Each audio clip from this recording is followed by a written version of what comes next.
ブレイブ群青戦記. Halo guys, bertemu kembali di Dopokan Film.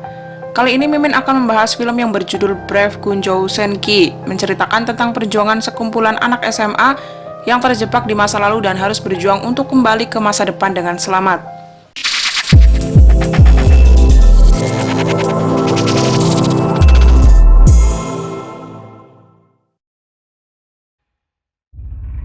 Film diawali dengan diperlihatkan peristiwa 1 tahun silam, di mana terdapat seorang siswa SMA Seitoku Gakuen yang melompat di atas sebuah batu keramat yang ada di sekolahnya. Sejak saat itulah siswa itu pun tak pernah terlihat lagi dan ditetapkan sebagai orang hilang. 1 tahun kemudian setelah peristiwa itu, sekolah menjalani aktivitas dengan normal. Kemudian terlihatlah pemeran utama dari film ini, yaitu Nishino Aoi dan Haruka Seno dari klub panahan yang sedang berlatih dengan teman-teman yang lain. Hari itu seperti biasanya, para siswa dari berbagai ekstrakurikuler sedang berlatih dengan tim mereka masing-masing. Di tengah latihan itu, petir tiba-tiba menyambar batu keramat di SMA tersebut.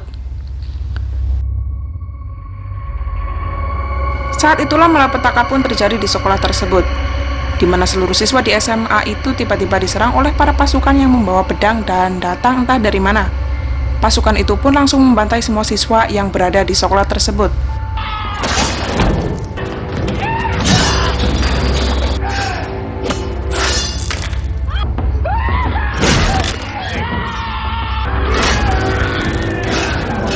Aoi dan Haruka yang melihat kekacauan itu juga hampir saja menjadi korban dari pembantaian tersebut.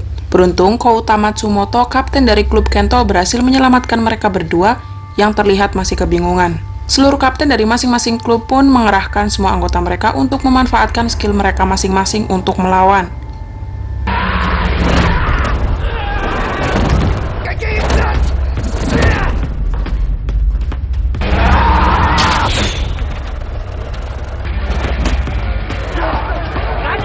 Kemudian mereka yang masih selamat dari penyerangan itu memutuskan untuk berkumpul di lapangan sekolah.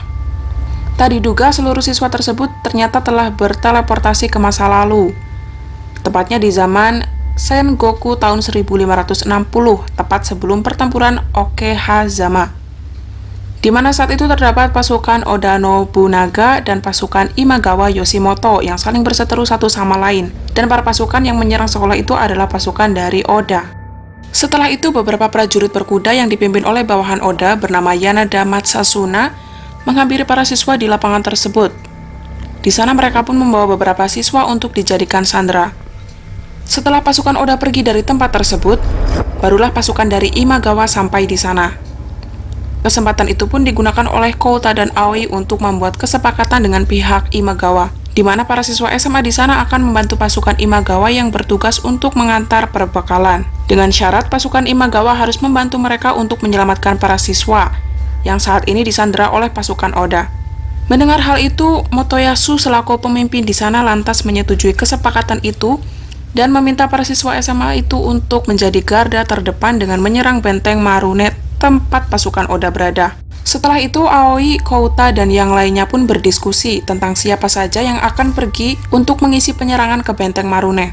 Di sana, Kouta meminta para siswa kelas lanjut untuk diam di sana dan memikirkan cara agar mereka bisa kembali ke masa depan. Begitupun juga dengan semua siswi dan beberapa siswa yang terluka di sana. Nah, sisanya para siswa laki-laki yang masih kuat, serta Haruka yang memaksa ikut akan memulai perjalanan menuju ke benteng Marune. Hanya dengan berbekal pengetahuan dari buku sejarah yang telah mereka pelajari di sekolah, para siswa ini pun nekat bertarung untuk menyelamatkan rekan mereka. Pada malam harinya, Aoi dan siswa-siswa lainnya pun memutuskan untuk memakamkan dan membakar jasad semua teman-teman mereka yang sebelumnya dibantai oleh pasukan Oda. Pemakaman itu dipenuhi dengan derai air mata dari para siswa yang kehilangan sahabat mereka. Saat itu Haruka sendiri masih tak menyangka dengan apa yang telah terjadi. Bagaimana tidak? Dengan sekejap mereka kehilangan begitu banyak teman sekaligus. Hal itu pun membuat mereka semakin bersemangat untuk besok, agar mereka bisa kembali ke masa depan dengan selamat bersama-sama. Setelah itu, Aoi pun memimpin rekan-rekannya untuk menyusun strategi, mulai dari mempelajari rute perjalanan, mempersiapkan beberapa senjata serta perlengkapan lain, dan tentunya persiapan fisik masing-masing siswa yang akan ikut. Setelah semuanya siap, keesokan harinya Aoi, Kouta, Haruka, dan beberapa siswa pun berangkat menuju Benteng Marune bersama-sama. Sisanya akan tetap di sekolah untuk meneliti bersama-sama cara agar mereka bisa kembali lagi ke masa depan. Setelah menelusuri sekeliling sekolah, para siswa pun menyadari bahwa batu keramat di sekolah mereka merupakan awal dari bencana ini. Tepatnya saat hari di mana petir menyambar batu tersebut. Setelah dipikirkan kembali, mereka pun menarik kesimpulan bahwa apabila ingin kembali ke masa depan, mereka harus membuat petir kembali menyambar batu itu sekali lagi. Setelah menyusun semuanya, para siswa di sana menyimpulkan bahwa petir selanjutnya diperkirakan akan menyambar besok siang. Dan jika ingin kembali ke masa depan, maka semuanya harus berkumpul di sekolah terlebih dahulu. Karena hal itu, salah satu siswa pun mengajukan diri untuk menyampaikan informasi itu pada siswa-siswa yang sedang dalam perjalanan menuju benteng agar mereka bisa segera kembali sebelum besok siang. Sementara itu, karena perjalanan menuju Benteng Marune memakan waktu selama 4 jam, jadi di tengah perjalanan, Aoi dan yang lainnya pun memutuskan untuk beristirahat. Di tengah istirahat itu, mereka tiba-tiba kembali dikepung oleh para anak buah pasukan Oda. Beberapa orang dibunuh kembali dan beberapa dibawa lagi untuk dijadikan sandera. Salah satu orang yang dibawa saat itu adalah Haruka.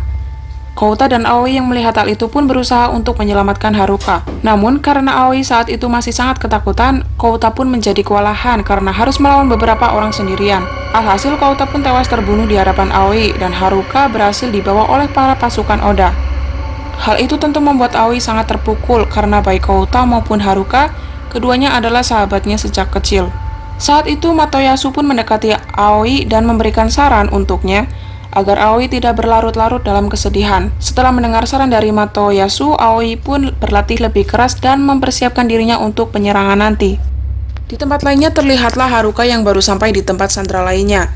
Tak lama kemudian Yanada pun mendekati para sandera tersebut. Disinilah kita akhirnya tahu bahwa orang di balik topeng itu ternyata adalah murid di awal film yang melompat di atas batu dan dinyatakan hilang sejak 1 tahun yang lalu. Tak disangka ternyata Yanada sudah berada di masa lalu sejak hari itu, dan ia pun memiliki niat jahat untuk mengubah sejarah dan mendapatkan pengakuan. Dengan pengetahuannya dari masa depan, Yanada yakin bahwa ia bisa mengubah sejarah agar sesuai dengan apa yang ia inginkan. Haruka yang mendengar hal itu masih tak habis pikir dengan apa yang dipikirkan oleh Yanada, sampai ia tega melihat banyak anak terbunuh hanya untuk mewujudkan keinginannya itu. Keesokan harinya tersisa 23 orang yang akan tetap melanjutkan penyerangan ke Benteng Marune. Sebelum mulai berangkat, seorang siswa tiba-tiba datang dan membawa pesan tentang penemuan para siswa di sekolah terkait dengan cara untuk kembali ke masa depan. Karena waktu yang tersisa hanya tinggal 6 jam lagi, jadi siswa itu meminta mereka untuk meninggalkan para sandera dan segera kembali ke sekolah. Mengingat cara ke sekolah juga membutuhkan waktu selama 4 jam. Mendengar hal itu, Aoi dengan tegas menolak karena mereka sudah sejauh ini dan mereka pun tidak mungkin meninggalkan para sandera yang masih berada di dalam benteng. Jadi untuk saat ini hal yang bisa mereka lakukan hanyalah melanjutkan perjalanan dan berusaha secepat mungkin untuk menyelamatkan para sandera dan kembali ke sekolah bersama-sama. Karena tak ingin membuang waktu lagi, mereka pun akhirnya mulai berangkat. Dengan senjata yang sudah mereka persiapkan dan kemampuan mereka masing-masing, mereka yakin bahwa mereka akan bisa menyelesaikan misi ini tepat waktu. Jadi Benteng Marune ini memiliki 3 gerbang, dari gerbang terdepan sampai gerbang yang paling dalam. Nah, para sanderanya berada di balik gerbang terdalam di benteng tersebut. Sesuai dengan strategi awal, para siswa pun membagi diri mereka untuk bisa menembus gerbang terakhir tersebut. Pada awalnya semua berjalan sesuai dengan strategi mereka. Namun karena pasukan Oda jauh lebih banyak dari mereka, di tengah penyerangan itu mereka pun mulai kewalahan. Ditambah para pasukan itu juga memiliki senjata lengkap, sementara mereka hanya memiliki peralatan seadanya. Alhasil satu persatu dari para siswa itu pun berhasil terbunuh dan tewas dalam insiden tersebut.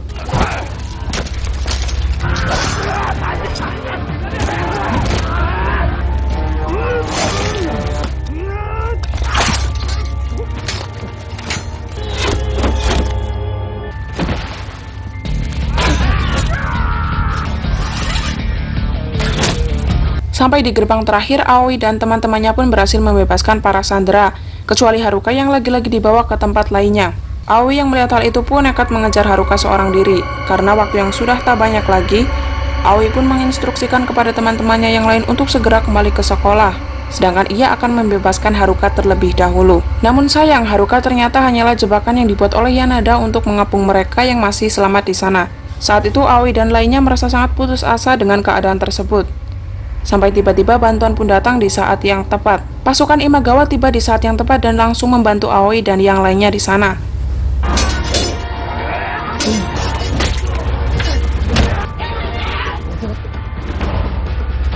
Saat itulah Motoyasu pun meninggal dunia karena ditembak oleh Yanada. Di ambang kematiannya, Motoyasu pun menyerahkan pedangnya kepada Aoi dan memintanya untuk melanjutkan perjuangannya.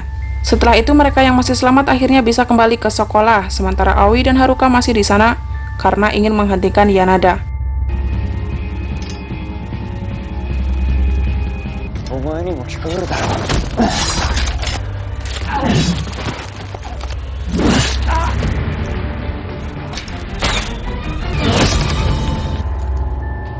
Dalam pertarungan itu, Haruka pun terluka karena mencoba untuk menyelamatkan Aoi. Begitu juga dengan Aoi.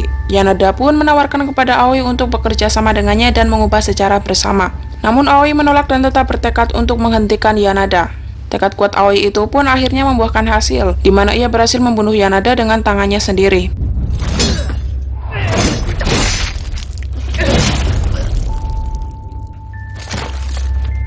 Setelah itu, Aoi pun segera bergegas pergi bersama Haruka ke sekolah dengan menunggangi kuda. Beruntung keduanya berhasil sampai di sekolah sebelum waktunya habis.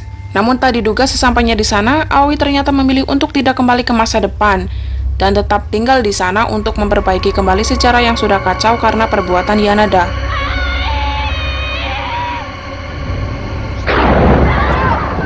Film diakhiri dengan perpisahan menyedihkan antara Aoi dan Haruka, di mana Haruka sangat sedih karena keputusan yang diambil oleh Aoi.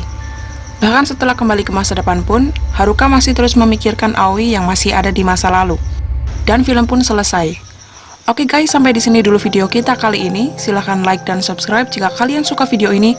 Dan sampai jumpa lagi di video berikutnya. Bye!